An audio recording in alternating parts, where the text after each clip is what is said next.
Hello students, NCERT गणित कक्षा 10वीं में आप सभी का बहुत स्वागत है। और आज हम करेंगे प्रश्नावली 6.2 का प्रश्न क्रमांक 3। तो इसमें दिया गया है कि आकृति 6.18 में यदि एल एम समांतर सी बी और एल एन समांतर सी डी हो तो सिद्ध कीजिए कि ए एम बटे ए बी बराबर ए एन बटे ए डी। देखो, इस सवाल में हमें दो चीज़ें दी गई हैं। सबसे पहले हमें दिया गया है कि एल एम सी बी के समांतर है। इसका मतलब ये हुआ कि यहाँ चित्र में हम देख सकते हैं कि जो एल एम है वो सी बी के समांतर है, यानी सी बी ये वाली लाइन और ये वाली लाइन, ये दोनों आपस में समांतर हैं। दूसरी बात इन्होंने बोली है कि जो एल एन है वो किसके समांतर है? सी डी के। तो यहाँ पे हम चित्र में देख सकते हैं कि जो एल एन है वो किसके समांतर है? सी डी के समांतर है, यानी ये वाली लाइन और ये वाली लाइन आपस में समांतर है। तो सिद्ध करना है कि ए एम बटे ए बी बराबर है ए एन बटे ए डी। तो देखो, इस सवाल को कैसे करोगे अगर ये एग्जाम में आएगा। सबसे पहले जो हमें दिया रहता है हम उसी से स्टार्ट करते हैं। तो पहले नंबर पे हमें दिया गया है कि एल एम समांतर सी बी। अब इस चित्र को ध्यान से देखो, ये है एल एम, दिख रहा है ना, और ये है सी बी, दिख रहा है सी बी। तो ये किस त्रिभुज के अंदर है? ए, बी और सी। आप समझ पा रहे हो इस बात को? कौन कौन से? देखो, ये जो एल एम है और ये जो बी सी है, ये किस त्रिभुज के अंदर हैं जो एक दूसरे के समांतर हैं? बड़े ध्यान से बताना।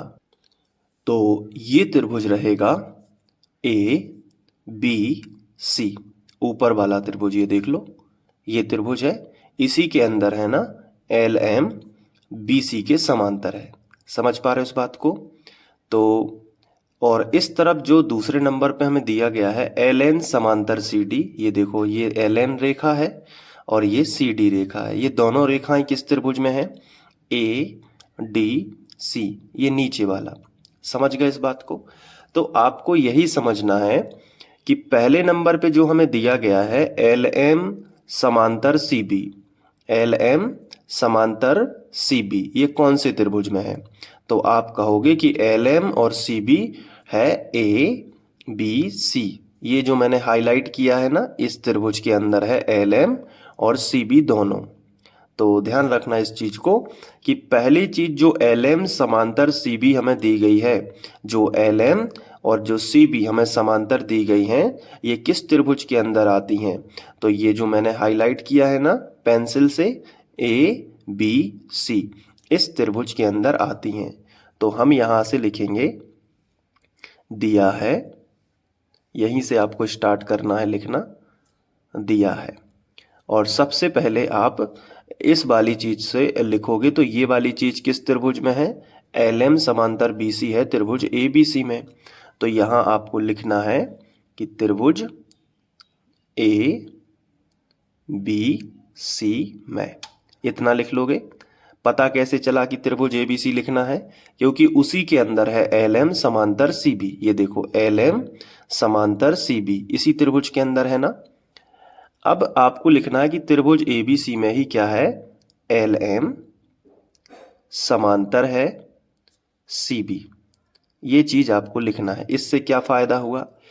अगर ये समांतर है तो थेल्स प्रमेय क्या कहता है कि अगर किसी त्रिभुज में एक भुजा के समांतर यदि कोई रेखा खींची जाए तो वह त्रिभुज की अन्य दो भुजाओं को समान अनुपात में विभाजित करती है।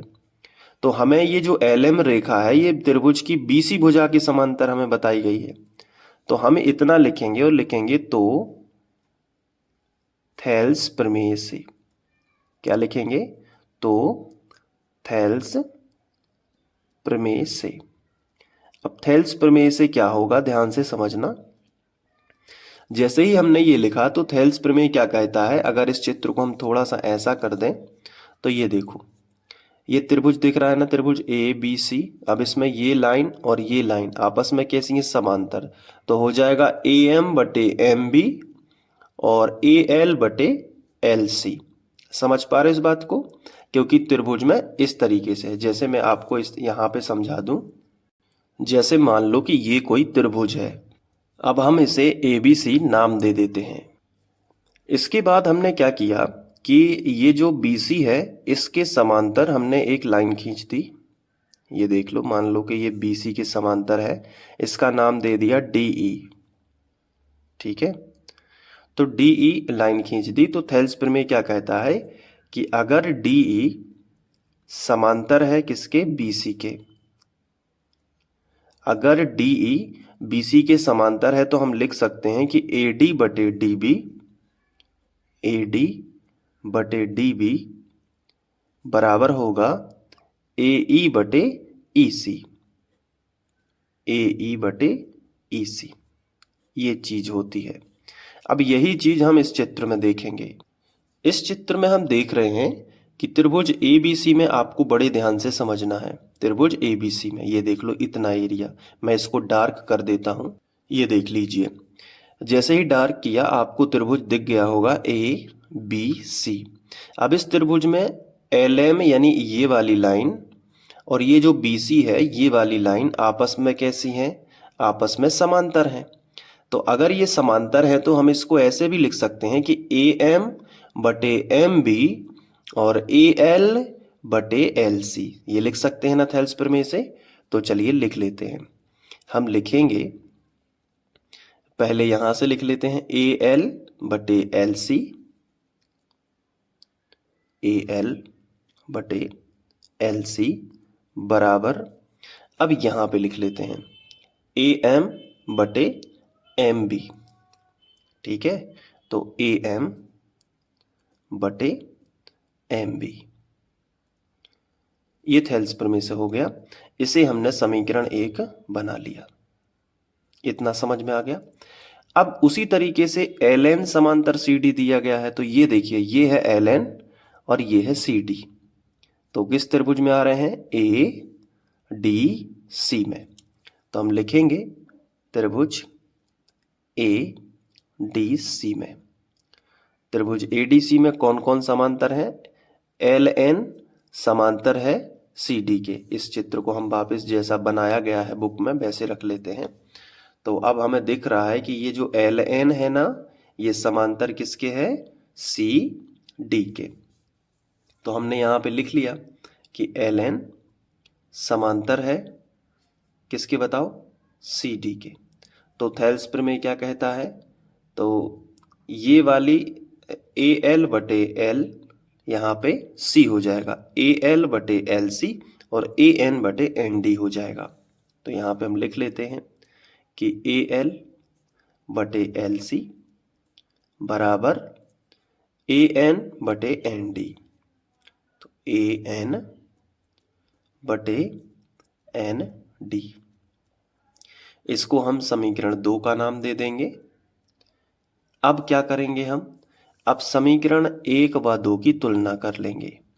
तो हम लिखेंगे समीकरण 1 व 2 से। समीकरण 1 व 2 से हमने लिखा, तो देखो इधर ए एल बटे एल सी और ए एल बटे एल सी यहाँ है दोनों तरफ, यानी समीकरण 1 व 2 का लेफ्ट हैंड साइड बिल्कुल बराबर है, तो राइट हैंड साइड भी बराबर होना चाहिए। तो हम लिख सकते हैं ए एम बटे एम बी। हमने यहाँ पे लिखा कि ए एम बटे एम बी बराबर होना चाहिए किसके, ए एन बटे एन डी। तो ए एन बटे एन डी, और यही हमें सिद्ध करना था। आप यहाँ पे देख सकते हो कि ए एम बटे ए बी, तो यहाँ पे हम ए एम बटे ए बी, ए एम बटे ए बी। अच्छा, अभी इसको हम थोड़ा सा और आगे करेंगे। ये तो बराबर हो गया। अब इसके बाद हमें क्या करना है, हमें सिद्ध करना है जो, उसमें हमें किसकी ज़रूरत है, ए एम की ज़रूरत है, और किसकी ज़रूरत है, ए एन की ज़रूरत है। तो ए एम बटे में नहीं होना चाहिए, यानी सॉरी ए एम ऊपर नहीं होना चाहिए, ए एम को हमें बटे में करना होगा, यानी इसको पलट लो। तो हम लिखेंगे पलटने पर, पलटने पर। पलटने से क्या होगा, देखो ध्यान से, एम भी ऊपर चला जाएगा, चला गया, और ए एम कहाँ आ गया, नीचे। मैंने आपको एक सवाल में और बताया था कि जब भी हमें जो सिद्ध करना है वो अगर ए एम, जैसे ए एम सिद्ध करने में है तो ए एम को हमें सुरक्षित रखना होगा, तो वो नीचे हमने कर दिया। इसी तरीके से सिद्ध करने में हमें ए एन की भी ज़रूरत पड़ रही है, तो ए एन को हमने नीचे कर लिया, तो एन डी को हमने ऊपर ले गए, हम पलट दिया, इसको भी पलट जाएगा ये, और नीचे क्या आ जाएगा, ए एन। यानी कि इसको पलटेंगे तो ये भी ऑटोमेटिक पलट जाएगा, तो हम ऐसे भी लिख सकते हैं। अब दोनों पक्षों में हम एक जोड़ लेंगे, तो यहाँ पे आपको लिखना है दोनों पक्षों में एक जोड़ने पर, एक जोड़ने पर।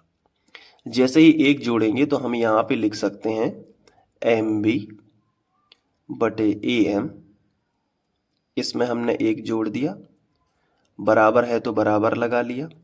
यहाँ देखो क्या लिखा है, एन डी बटे ए एन, इसमें भी हमने क्या कर दिया, एक जोड़ दिया। क्लियर है। अब इससे क्या फायदा होगा, ये जो ए एम है ना बटे वाला, ये इससे गुणा कर लेगा, इससे जैसे ही गुणा करेगा तो क्या आएगा, M B plus A M का गुणा एक में होगा तो हो जाएगा A M Ekam A M. जैसे ही ए एम का गुणा इसमें होगा, अब सबके बटे हम ए एम लिख सकते हैं, इसे बोलते हैं एलसीएम से गुणा करना।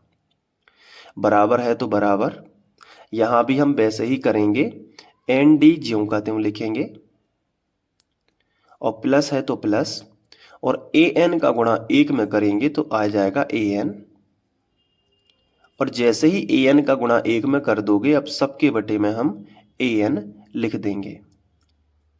अब इससे क्या फायदा होगा, अगर हम अपने चित्र में देखें तो M B plus A M, यानी एम बी यहां से लेके यहां तक की दूरी है एम बी, और साथ में क्या है, ए एम, तो ये ए एम भी जोड़ दो। तो एम बी में अगर हम ए एम जोड़ेंगे तो ये पूरी लाइन ए बी बन जाएगी ना, ए से लेके बी तक। तो हम इस पूरी लाइन को, इन दोनों का जोड़ हम जो चित्र से लिख सकते हैं वो क्या लिख सकते हैं, ए बी, और बटे में क्या चल रहा है, बटे में अपना ए एम तो चल ही रहा है, बराबर।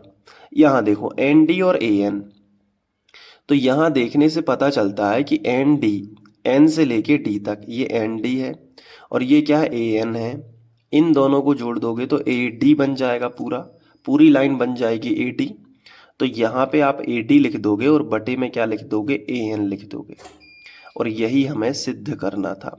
आप देख सकते हो ए बी ऊपर होगा कि नीचे, ये बस आप देख लो, ए एम ऊपर है, ए बी नीचे है, यानी इसको पुनः पलट दो, तो फिर से लिखेंगे पुनः पलटने पर, क्योंकि ए एम ऊपर दिखाना है, तो पुनः पलटने पर, तो पलट देंगे, तो ए एम कहाँ चला जाएगा, ए एम ऊपर चला जाएगा, और ए बी कहाँ आ जाएगा, ए बी नीचे आ जाएगा, बराबर। उसी तरीके से ए एन ऊपर चला जाएगा और ए डी जो है वो नीचे आ जाएगा। तो अब हम कह सकते हैं कि ये जो है यही हमें सिद्ध करना था।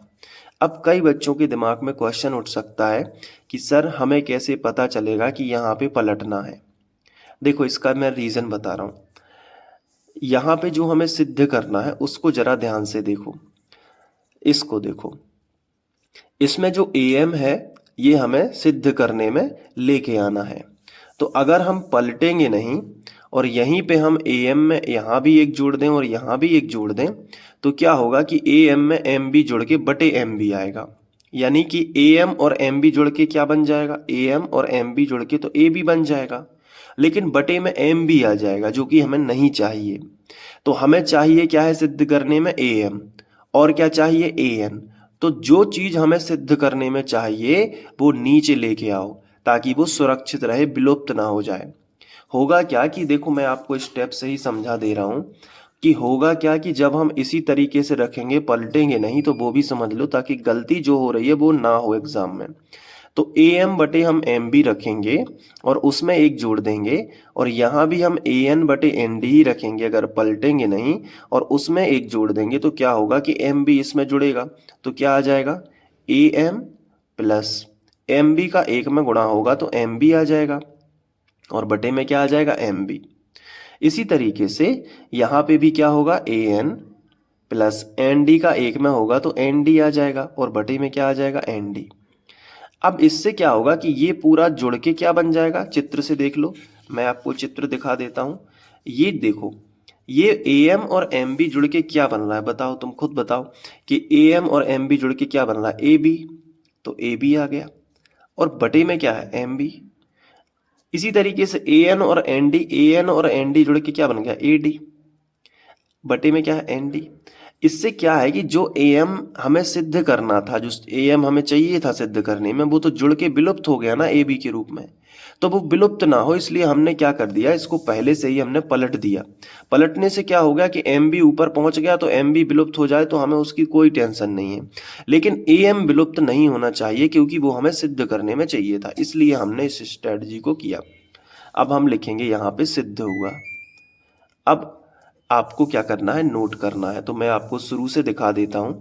यहां से आपको अच्छे से लिखना है। देखो, कम से कम टाइम में पहले तो हमें समझना है गहराई से ताकि स्थायी रूप से याद रहे, उसके बाद लिखना है। यहां से आप लिख सकते हो, इसके बाद यहां पे, इसके बाद यहां पे। तो वीडियो को पॉज कर करके आपको लिखना है, और अगर समझ में आ गया है तो कमेंट में बता देना। बाकी के वीडियोस देखना है तो मैं यहाँ पे प्लेलिस्ट लगा दूंगा, वहाँ से जाके आपको अध्ययन करने में सुविधा होगी, आप जल्दी जल्दी सारा सिलेबस ख़त्म कर पाएंगे। मिलते हैं नेक्स्ट वीडियो में। Thank you.